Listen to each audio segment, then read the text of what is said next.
Assalamualaikum warahmatullahi wabarakatuh. Perkenalkan, nama saya Sidki Anam dengan NPM 19 10 80 10 87. Akan mempresentasikan mata kuliah praktikum oceanografi sebagai berikut. Di sini ada beberapa jurnal, tetapi saya tidak akan menjelaskan keseluruhan semua jurnal. Yang saya akan bahas yaitu sub-sub yang sudah ditentukan oleh praktikum oceanografi sebagai berikut. Parameter fisika perairan seperti kecerahan arus, kecerahan, suhu, salinitas, pH, gelombang. Di sini akan menjelaskan kecepatan arus air laut.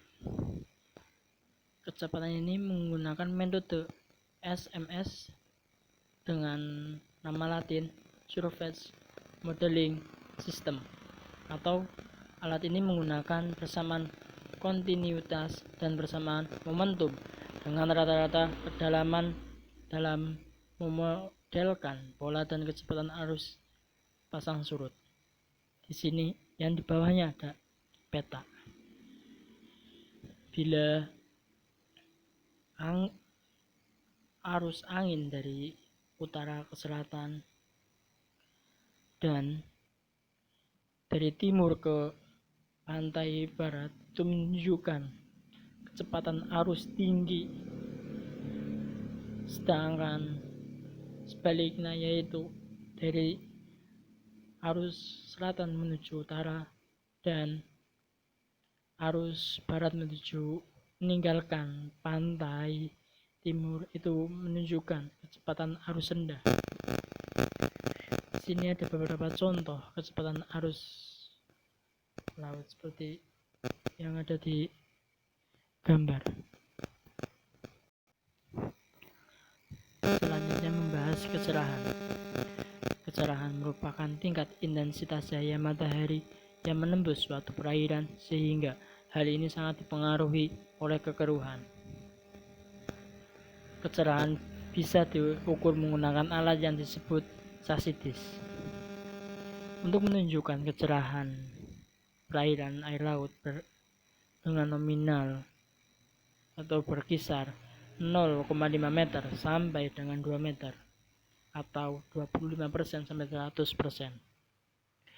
Bila kecerahan sampai 100%, itu menunjukkan kecerahan pada kedalaman perairan air laut kurang dari 5 meter. Di sini yang di atas adalah alat Sasidis. Yang di bawah yaitu cara pengukuran Sasidis. Selanjutnya akan membahas suhu air laut. Dari hasil pengukuran suhu yang terdapat di lokasi studi menunjukkan nilai 27 derajat Celcius sampai 30 derajat Celcius dengan rata-rata 28 Celcius. Itu menunjukkan suhu terlalu panas. Bila mencapai itu, ada beberapa faktor yang mempengaruhi suhu, di antaranya musim, lintang, ketinggian dari permukaan laut, sirkulasi udara, penutupan awan, aliran kedalaman laut.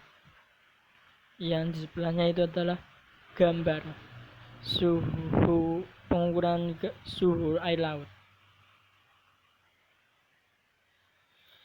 Yang selanjutnya kita akan membahas salinitas air laut. Salinitas merupakan derajat konsentrasi garam yang terlarut dalam air. Salinitas air laut dari hasil studi menunjukkan data bernilai 28-29 dengan rata-rata 28,34. Dari data tersebut menunjukkan bahwa salinitas cukup rendah. Hal ini disebabkan karena lokasi studi berdekatan dengan muara sungai, yaitu muara alirannya menuju arus ke perairan laut. yang sebelahnya yaitu peta muara sungai. Selanjutnya kita akan membahas pH air laut. Sebaran pH merata di lokasi studi menunjukkan nilai 7,5 sampai 7,7. Penentuan pH sangat memenuhi kelangsungan hidup biota air laut. Tinggi rendahnya pH dipengaruhi oleh karbon dioksida yang terlalu betah perairan. Fotosintesa merupakan proses yang sangat menentukan kadar karbon dioksida dalam suatu perairan. Faktor-faktor pH air berfluktuasi antara lain: 1. Suhu air. 2. Buangan limbah industri. 3. Limbah rumah tangga. Yang terakhir, gelombang air laut. Gelombang air laut hakikatnya menggambarkan transmisi dari energi dan momentum. Faktor-faktor gelombang air laut antara lain aktivitas seismik di dasar laut atau gempa bumi, letusan gunung api, gerakan kapal, gaya tarik benda angkasa. Sifat-sifat gelombang yang mempengaruhi faktor angin antara lain itu: 1. Kecepatan angin, namanya angin tertiup. Jarak tanpa rintangan di mana angin sedang bertiup atau pitch. Di sini ada contoh-contohnya gelombang air laut yang sangat tinggi. Itu disebabkan karena kecepatan angin yang bertiup dan namanya angin.